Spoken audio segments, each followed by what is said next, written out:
এ certified বাটপার শুভেন্দু দাবি করেছে 5,000 মানুষকে বাংলাদেশে পুশব্যাক করা হয়েছে। অবশ্য বাংলার লুথার কিং এর উপদেষ্টা কশা জাহেদ কইছে ইন্ডিয়া ইচ্ছা কইরা পুশিন করতেছে না। দেখেন, ভারতের পুশিন বাংলাদেশে যেটা করার চেষ্টা করছে, আমরা নিশ্চয়ই পশ্চিমবঙ্গের নির্বাচন ফলো করেছি। সেখানে নির্বাচনে একটা ইস্যু ছিল, এটা তাদের একটা অভ্যন্তরীণ রাজনৈতিক ব্যাপার, যেটার খানিকটা চাপ আমাদের উপরে আসছে। আমি এইভাবে মনে করি না যে বাংলাদেশের সাথে কোনো একটা টেনশন তৈরির জন্য ভারতীয় সরকার এটা করছে। সেজন্য আমি মনে করি যে সংকটটা প্রাইমারিলি দেখা যাচ্ছে, এটার একটা সমাধান দ্রুত হবে। এটা কোনোভাবেই তাদের কোনো ইন্টেনশনালি বাংলাদেশের সাথে সম্পর্ক বা বাংলাদেশকে চাপে রাখতে চাইছেন, এরকম আমি মনে করি। মহারাজ কৃষ্ণচন্দ্রের দরবারে ছিল গোপাল ভাঁড়, আকবরের দরবারে ছিল বীরবল, তেমনি বাংলার লুথার কিং এর দরবারে আছে কশা জাহেদ। ওরে আর কি বলবো জানি না। আমরা মনে করতাম শিলং সালাউদ্দিন, ইকবাল মাহমুদ টুকু, আমির খসরু, মির্জা ফখরুল, মেজর হাফিজ এরাই বিএনপির মধ্যে ইন্ডিয়ান মাল। এখন দেখি কশা জাহেদ সবার বাপ হয়েছে। অন্যরা তো দেখতেছি দুগ্ধবশী শিশু। তেল হয়েছে কেমন দেখিছেন? আগে তো কুইতা কুইতা কথা কইতো, এখন শরীরের তেল জমিছে, কলকাতা হারবাল খাইছে। বুঝিছাও, আমাদের ট্যাক্সের পয়সায় ইন্ডিয়ার জন্য জাস্টিফিকেশন তৈরি করতেছে। আবার কয় ইউনুসের টাইমে যে সম্পর্ক আছে সেই সম্পর্ক থেকে বাইরে আসতেছে। আমরা বিভিন্ন পর্যায়ে যখন কথাবার্তা বলেছি, আমার নিজেরও কিছু কথাবার্তা হয়েছে, তারা বাংলাদেশের সাথে 5 আগস্ট পরবর্তী সময়ে ডক্টর ইউনুস সরকারের সাথে যে ধরনের পরিস্থিতি ছিল সেটা থেকে তারা বেরিয়ে আসতে চান। দুই দেশই চায় সে। আমাদের সাথে নাকি ভালো সম্পর্ক চাই ইন্ডিয়া। হে খোদা, আমাদের উঠায় না, নয়তো দড়ি ফেলাও, বায়া উঠে যায়। এমন নির্লজ্জ নতজানু একটা সরকার বাংলাদেশ চালাইতেছে। যেন হাসিনার ফ্যাসিবাদের পিছে ইন্ডিয়ার কোনো হাত ছিল না। ইন্ডিয়া খুব ভালো ছেলে, সন্ধ্যাবেলা হাত মুখ দিয়া পড়তে বসে। বিএনপি তো একসময় বিদায় নিবি, এ কশা জাহেদ যেন পলাইতে না পারে খেয়াল রেখেন।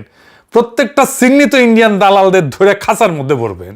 সিল লাগান এডিটর সাহেব, কশা জাহেদ আগে, ইন্ডিয়ান দালাল শিলং সালাউদ্দিন, আমির খসরু, মেজর হাফিজ, ইকবাল মাহমুদ টুকু, মির্জা ফখরুল মারিছেন।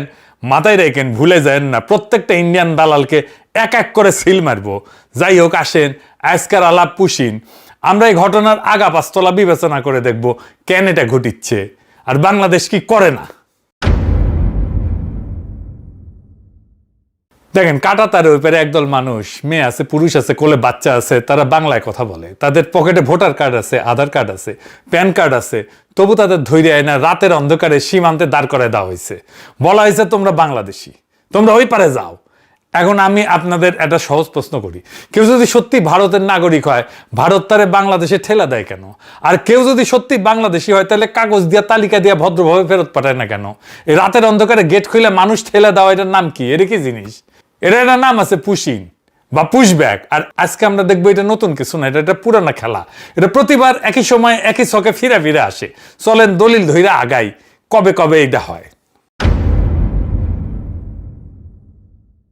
পশ্চিমবঙ্গে নতুন সরকার এসেছে, বিজেপি সরকার। মুখ্যমন্ত্রী বাটপাট শুভেন্দু অধিকারী 7ই জুন কলকাতার কাছে নিউটাউনে দলের এক অনুষ্ঠানে দাঁড়ায় কইল যে প্রায় 4,800 অবৈধ বাংলাদেশিকে তারা ইতিমধ্যে সীমান্তের ওপারে পাঠিয়ে দিচ্ছে। আরো 836 জন হোল্ডিং সেন্টারে আছে, অপেক্ষা করতেছে। সব মিলায় প্রায় 5,000। এই নীতির নাম ওই বাটপার দিছে ডিটেক্ট, ডিলিট অ্যান্ড ডিপোর্ট। খুঁজে বের করো, মুছে ফেলো, বাইর করে দাও। মানুষ নিয়ে কথা হইতেছে, খেয়াল করেন, মুছে ফেলার ভাষা, গণহত্যার ভাষা। তো পদ্ধতিটা কি? পুলিশে বলা হয়েছে সন্দেহভাজন কাউরে আদালতে তুলবা না, সোজা বিএসএফ এর হাতে তুলে দিবা। শুভেন্দু নিজেই কইছে এদের সরাসরি বিএসএফ এর হাতে তুলে দেওয়া হইতেছে। অর্থাৎ কোনো বিচার নাই, কোনো যাচাই নাই, কোনো প্রমাণ নাই। সন্দেহ হইলে কাঁটাতারের ওই পারে। ভারতের নিজের সুপ্রিম কোর্ট 2024 সালের নভেম্বরে এই ধরনের নাগরিক যাচাই ছাড়া বহিষ্কার আর বাড়িঘর ভাঙার বিরুদ্ধে রায় দিছিল। সেই রায় অগ্রাহ্য কইরা এই বাটপার শুভেন্দু অভিযান চালাইতেছে। কেমন জাউরা দেখেন, দেন সিল মেরে দেন শুভেন্দুরে, জাউরা সিল মেরে দেন। এবার বুঝেছেন কশা জাহেদ আর শুভেন্দু যে মেলায় হারায় যাওয়া দুই ভাইটা একসাথে দেখান এডিটর সাহেব। আবার সিল মারেন দুইটার উপরে, মেলায় হারায় যাওয়া দুই ভাই। আর সীমান্তে কি হইতেছে? কোচবিহার, পঞ্চগড়, ঠাকুরগাঁও, একের পর এক জায়গায়, বিভিন্ন জায়গায় বিজিবি এই পুশিন আটকাই দিতেছে। জুনের শুরু থেকে অন্তত 20টা পুশিনের চেষ্টা হয়েছে, কয়েকশো মানুষকে নিয়ে। কোচবিহারে মেখলিগঞ্জে এক রাতে 40 জন জিরো লাইনে আটকা পড়েছিল, দুই দেশের মাঝখানে। এবার দেখি পুশিন জিনিসটা আসলে কি।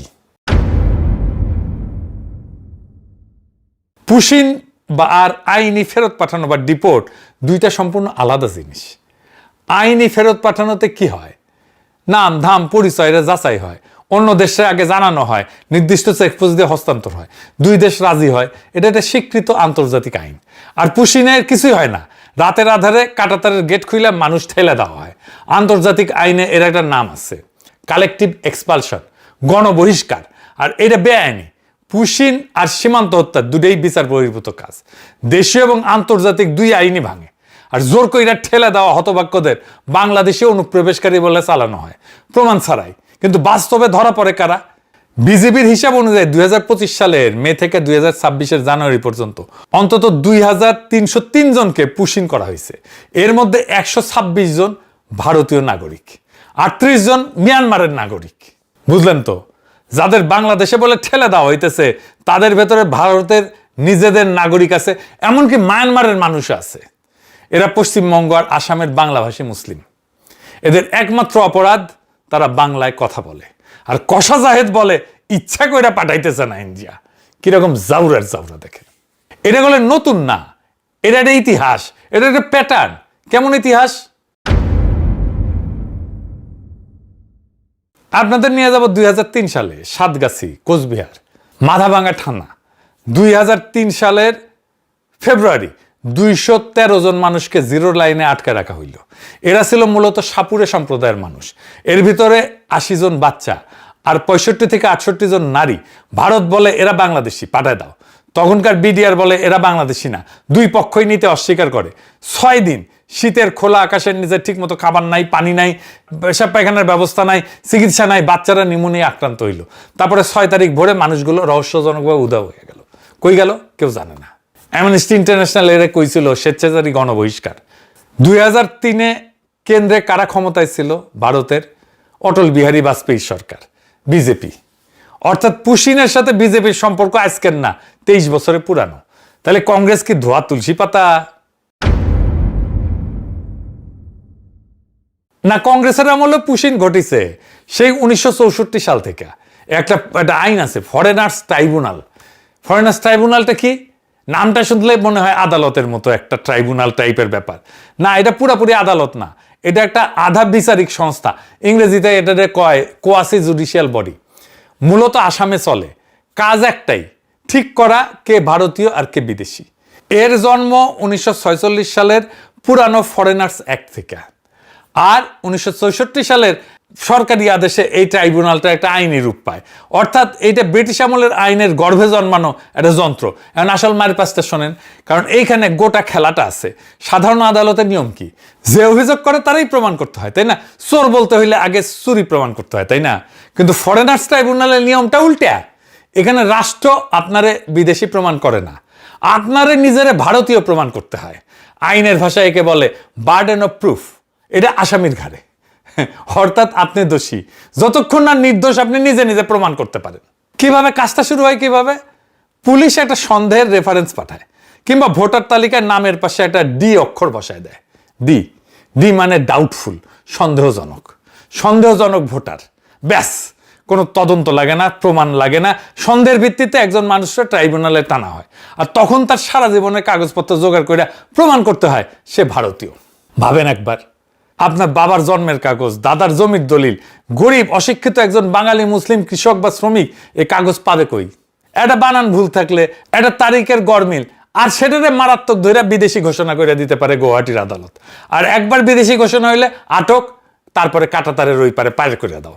এই ট্রাইব্যুনালের সদস্যরা আবার স্থায়ী বিচারক না, রাজ্য সরকার চুক্তিতে নিয়োগ দেয়। আর করে কি, এদের উপর একটা চাপ থাকে। কত বেশি মানুষকে বিদেশি ঘোষণা করতে পারলো তার উপরে এদের পারফরমেন্স মাপা হয়। তাহলে বুঝতে পারতেছেন, এটা নিরপেক্ষ বিচার না, এটা একটা ছাকনি, যেটা বানানোই হয়েছে নির্দিষ্ট একদল মানুষকে সাইকা বাইর করে দিতে। জানুয়ারি 2025 পর্যন্ত এই ট্রাইব্যুনাল প্রায় 1,66,000 মানুষরে অনিয়মিত অভিবাসী ঘোষণা করছে, অভারতীয় ঘোষণা করছে। 1,66,000, এটা গোটা শহরের মানুষের সমান। কাগজ কলমে রাষ্ট্রহীন করে দিছে। ইন্ডিয়া যেটা করতেছে এটা ভয়ঙ্কর কাজ। গরিব মানুষ এত পেপার সার্টিফিকেট এসব কি বুঝে? বাংলাদেশে যদি বাংলাদেশের গরিব হিন্দুদের যাদের ভিটামাটি নাই তাদের কাছে পেপার সার্টিফিকেট চায়, তাদেরকে হ্যারাস করা শুরু করে। আর ভারত থেকে অবৈধভাবে যারা আসতেছে এই ওসিলায় এদেশে গরিব হিন্দুদের ধরে ধরে বর্ডারে নিয়ে যায় যদি ঠেলে দেওয়ার চেষ্টা করে, ব্যাপারটা কি কেমন অমানবিক হবে দেখেন। কোনো সুশীল কষা জাহেদ বিএনপির মুখে এই সমস্ত শুনবেন না, কোনো আন্তর্জাতিক মিডিয়াতে এই সমস্ত কিছু পাবেন না। কোনো মুসলিম দেশ এই কাজ করলে দেখতেন সবাইকে আউকাউ লাগাই দিত। কিন্তু একটা মজার জিনিস কি জানেন, আওয়ামী লীগ ক্ষমতায় থাকলে পুশিন হয় না। কেমনে? ইন্ডিয়া 1980-র দশক থেকে হাজার হাজার মানুষকে পুশব্যাক করে আসতেছে। ক্ষমতায় এরশাদ আর জিয়া 2003-এর বড় হয় পুশিন। ঢাকায় তখন কে ক্ষমতায়? খালেদা জিয়ার সরকার। আর এখন 2026 আওয়ামী লীগের আমলে একটাও পুশব্যাক হয় না। এর সাথে মিলান শান্তি বাহিনী কখন হয়? যখন আওয়ামী লীগ ক্ষমতায় থাকে না। এটা কি নিছক কাকতালীয় ব্যাপার? আওয়ামী লীগ ক্ষমতায় থাকলে দিল্লি পুশিন এড়ায় চলে, কারণ এতে বন্ধু সরকার বিব্রত হয়। আর আওয়ামী লীগ না থাকলে দিল্লির খরচ কমে যায়, তখন ঢাকা শত্রু হইয়া যায়, চাপে রাখা যায়, আবার ভিতরে হিন্দুত্ববাদী বহুত চাঙ্গা করা যায়। এক ঢিলে দুই পাখি। হিউম্যান রাইটস ওয়াচ নিজেই বলছে পশ্চিমবঙ্গ আর আসামের নির্বাচনের আগে রাজনৈতিক ফায়দার জন্য এই অভিযান জোরদার করা হয়েছে। এইবার আসেন দেখি ইন্ডিয়ার যে যুক্তি, এটার জাউরামু, আর লুথার কিং এর সরকারের বাগাড়ম্বরটা দেখি। পশ্চিমবঙ্গে বিজেপি জিতলো, তার পরের দিন 5ই মে বাংলাদেশের পররাষ্ট্রমন্ত্রী রজার খলিল কইল যে পশ্চিমবঙ্গে ক্ষমতা বদলের পর পুশিন ঘটলে বাংলাদেশ ব্যবস্থা নেবে। কড়া কথা। হ্যাঁ, হুমায়ুন কবির পররাষ্ট্র উপদেষ্টা ও কইল যে সীমান্তে মানুষ মারা হইলে বা ঠেলে দেওয়া হইলে আমরা বৈশা বৈশা দেখব না। ওরে বাবা রে! হ্যাঁ, তালেবর হ্যাডমের। হ্যাঁ, আর কষা জাহেদ কয় সম্পর্ক মেরামত করবে, প্রতিরোধের কূটনীতিও করবে, আবার সম্পর্কের মেরামতের কূটনীতি করবে। দুইটি একসাথে চলে না। সরকার পুশিন নিয়ে তো বসে আছে, তো পুশিন তো করতেছে নানা জায়গা থেকে। বসে আছিস কেন হারামজাদা? মাদার আছিস কেন? ইন্ডিয়ান হাই কমিশনারকে দায়িকায় জিজ্ঞেস করা দরকার ছিল এসব কি হইতেছে। জাতিসংঘে দৌড়াদৌড়ি করতেছে না কেন? হ্যাঁ, দোভালরে তো রজার খলিল দাওয়াত দেয়, ইন্ডিয়া গিয়ে নায়ক খেয়ে আসলো সবাই মিলে, আবার কয় বৈশা থাকবো না। জাউরামির সীমা পরিসীমা নাই, ফাউলের ফাউল। বাংলাদেশে 8,500 অবৈধ ইন্ডিয়ান আছে, পাশায় লাথি দিয়ে বাইর করে দেওয়া হচ্ছে না কেন? এদের জন্য ডিটেনশন সেন্টার বানানো হইতেছে না? ধর বাংলাদেশি ধর বইলা যে শুভেন্দু ধাওয়া দিছিল, দেখেন আবার এই রিটেশ সাহেব।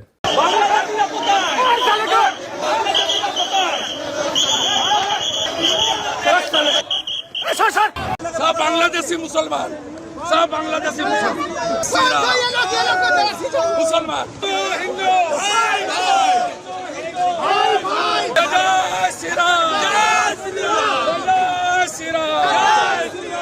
দেখেছেন, আমরা বলি এখন পাবলিকরে ধর অবৈধ ইন্ডিয়ান ধর কইয়া ধাওয়া দিতে কমো। ওই আবার জাতিসংঘে নাকি রজার খলিল কিবা হইছে, বাংলাদেশের সফট পাওয়ার নাকি আকাশে উঠিছে। হ্যাঁ, তো জাতিসংঘে যায় কিছু করে না কেন? জাতিসংঘের একটা নীতি আছে, একটা ফ্রেঞ্চ শব্দ, নন রিফুলম নাম। যাচাই ছাড়া বিচার ছাড়া কাউরে জোর করে সীমান্তের ওপারে ঠেলা যায় না। এটার মানে হইতেছে এই আইন, এটা আন্তর্জাতিক প্রথাগত আইন। জাতিসংঘের মানবাধিকার পরিষদে বাংলাদেশ চাইলে এই ইস্যু তুলতে পারতো, তোলে নাই কেন? কিছুই করে না কেন? আর কয় বৈশা থাকবো না। হ্যাডমের জাউরা। এখন আসেন যুক্তির কথায় আসি। ইন্ডিয়া বলে লক্ষ লক্ষ বাংলাদেশি কাজের খোঁজে ভারতে ঢুকতেছে। আচ্ছা, ঢুকবে কেন? মানুষ তো গরিব জায়গা থেকে ধনী জায়গায় যায়। বাংলাদেশ কি ভারতের এই সীমান্তবর্তী রাজ্যগুলোর চাইতে গরিব? আসেন সংখ্যায় দেখি। বাংলাদেশের মাথাপিছু জিডিপি এখন $2,500 থেকে $2,600। এই সংখ্যাটা মাথায় রাখেন। এবার সীমান্তের ওপারে তাকান, পশ্চিমবঙ্গ, পূর্ব ভারতের সবচেয়ে উন্নত রাজ্য, যেটা গর্ব কইরা দেখায়, তাদের মাথাপিছু জিডিপি কত? প্রায় $2,100, মানে বাংলাদেশের চেয়ে নিচে। আর বিহার ভারতের সবচেয়ে গরিব রাজ্য, মাত্র $1,100 ঘরে, বাংলাদেশের প্রায় অর্ধেক। এই বিহার থেকে কিন্তু সবচেয়ে বেশি শ্রমিক যায় সারা ভারতে ছড়ায় পড়ে। বাংলাদেশের সীমান্তে ভারতের যে রাজ্যগুলো, সেই রাজ্যগুলো তো সবচেয়ে গরিব। কোন দুঃখে বাংলাদেশ থেকে কেউ পশ্চিমবঙ্গ বা আসামে যাবে বা বিহারে যাবে? যাদের ধরা হয়েছে তারা কই কাজ করতো? হিউম্যান রাইটস ওয়াচ বলতেছে এরা পশ্চিমবঙ্গ থেকে কাজের খোঁজে গুজরাট, মহারাষ্ট্র, রাজস্থান, উত্তরপ্রদেশ, ওড়িশা, দিল্লিতে যাওয়া বাঙালি মুসলিম। তো গুজরাট, মহারাষ্ট্র এগুলো তো ধনী এলাকা, শিল্পোন্নত রাজ্য, অর্থাৎ শ্রমিকেরা ধনী রাজ্যে যাইতেছে গরিব রাজ্য থেকে, আর সেখানে ধরা পড়তেছে। এই শ্রমিক নেয় তারা, তাদের যখন কনস্ট্রাকশনের কাজ থাকে, যখন সস্তা শ্রমিকের দরকার পড়ে, তখন তারা শ্রমিক নেয়। তারপরে কাজ শেষ হয়ে গেলে ছুঁড়ে ফেলে দেয়। তখন বলে এরা বাংলাদেশি। দরকারের সময় সস্তা শ্রমিক, ভোটের সময় শত্রু। বাংলাদেশের ইকোনমি তো ইন্ডিয়ার চাইতে খারাপ না। আমাদের লোকেরা মধ্যপ্রাচ্যে যাবে, মালয়েশিয়া যাবে, সিঙ্গাপুর যাবে, ইউরোপ যাবে, আমেরিকায় যাবে, কোন দুঃখে ইন্ডিয়া যাবে। তো ভারত বাংলাদেশে অনুপ্রবেশকারী পাবে কই? পায় না তো। তাই নিজেদের নাগরিককেই ধরতে হয় বাংলাদেশে অনুপ্রবেশকারী বলে, ধইরা পাঠায় দেয়। যারা আছে ওইখানে সবগুলো ইন্ডিয়ান, তারা নিজেরাই বলে। কে আসলে কার কাছে যায়? তিনটা জিনিসের উপরে নির্ভর করে শ্রমিকেরা কোথায় যাবে: মজুরি, মর্যাদা আর চাকরি। প্রথমে মজুরি আর মর্যাদা। বাংলাদেশে একজন রিক্সা চালক দিনে ভালো রোজগার করে, নগদ প্রত্যেক দিন হাতে, কোনো বস নাই, কোনো বিশেষ দক্ষতা লাগে না। একটা গবেষণা বলতেছে ঢাকা একজন রিক্সা চালকের আয় গার্মেন্টসের ন্যূনতম মজুরির প্রায় 5 গুণ হইতে পারে, এমনকি একজন পুলিশ কনস্টেবলের চাইতেও বেশি। তো এটা তো স্যার টাকা না, এটা একটা স্বাধীনতা। একজন তরুণ চালক গবেষকরা বলছিল মাসে 15,000 টাকা, এটা তো সরকারি চাকরির বেতনের মতো। এই স্বাধীন রোজগারের সুযোগ ভারতের গরিব রাজ্যে একজন অদক্ষ শ্রমিকের আছে? নাই। এবার নারীর কথা বলি, এটা আসল জায়গা। বাংলাদেশে গার্মেন্টস খাত প্রায় 40 থেকে 45 লক্ষ শ্রমিককে কাজ দেয়, যাতে বিরাট অংশ নারী। অনেকে বলে 85% নারী। এটা ফর্মাল চাকরি, নির্দিষ্ট মজুরি আছে, অ্যাপয়েন্টমেন্ট লেটার আছে, নিয়োগপত্র আছে, কারখানায় পরিচয় আছে, নিজের ব্যাংক অ্যাকাউন্ট আছে, নিজের রোজগার, মজুরি কম, শোষণ আছে, ট্র্যাজেডি আছে রানা প্লাজার মতো, সেগুলো সবই সত্য, কিন্তু কাঠামোটা ফর্মাল। আর নারীর হাতে নিজের আয়। এখন পশ্চিমবঙ্গের কথা চিন্তা করেন, সেখানে নারীর শ্রমশক্তিতে অংশগ্রহণ মাত্র 33% করে, জাতীয় গড়ের নিচে।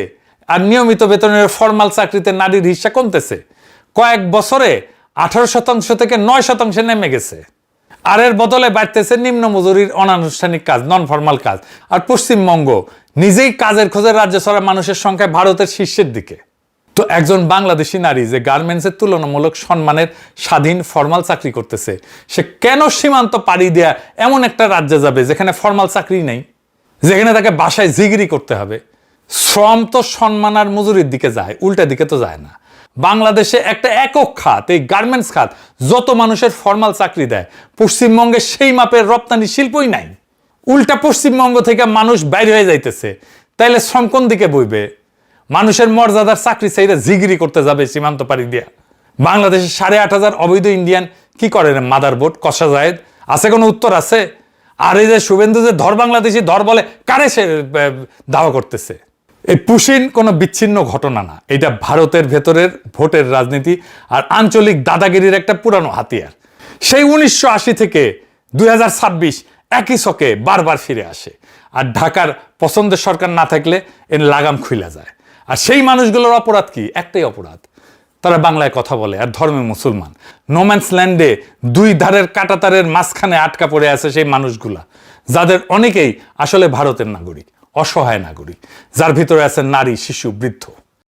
খাওয়া নেই, দাওয়া নেই, গা ধোয়া নেই, কিচ্ছু নেই। সারাদিন এইভাবে পথে ঘাটে বসে আছি। আর কতদিন থাকতে হবে জানি না। আমার আব্বু আছে, আমার ভাই আছে, আমার মা আছে, আর আমার একটা দিদি আছে। তোমরা কি ওখানে স্কুলে পড়তাম? হ্যাঁ, আমরা ইন্ডিয়া স্কুলে পড়তাম। কোন ক্লাস? 6